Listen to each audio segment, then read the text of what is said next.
سلام و عرض ادب خدمت دوستان. امروز با شما هستیم با تست یک عدد میکروسویز درب لباسشویی، تست سالم بودن یا خرابی میکروسویز. مشتری عزیزمون گفتن که درب لباسشوییشون قفل نمیشه، میکروسویز رو در آوردن خودشون و آوردن برای تست سالم بودن یا خراب بودن میکروسویز. همونطور که میبینید اعدادی در اینجا درج شده. حالا این به این شکل هستش 1 3 2 و 4 که میبینید خالیه، اون که هیچی.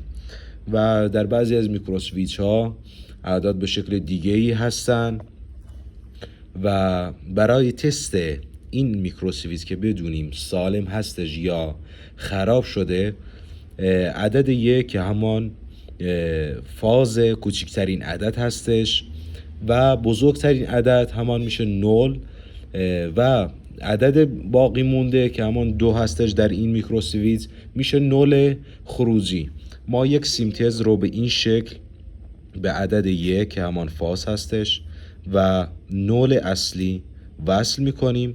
حالا مراقب باشید در این جا به همدیگر اتصالی نکنن. میکروسویچ رو به برق میزنیم و در پشت اینجا اینجوری میکشیم و در این مستطیل آبی رنگ قفل میکنه. همونجوری که ملاحظه میکنید قفل شده. ما اینو از برق میکشیم. بعد از مدتی این میکروسویچ خودش قفل رو باز خواهد کرد. این میکروسویچ بدون هیچ عیب و ایرادی هستش و مشکل دیگه ای هم نداره. شاید از لولای در باشه، شاید هم مشکل برد داشته باشن و فرمان قفل شدن رو به میکروسویچ ارسال نکنن. تا آموزش های بعدی، خدا نگهدار.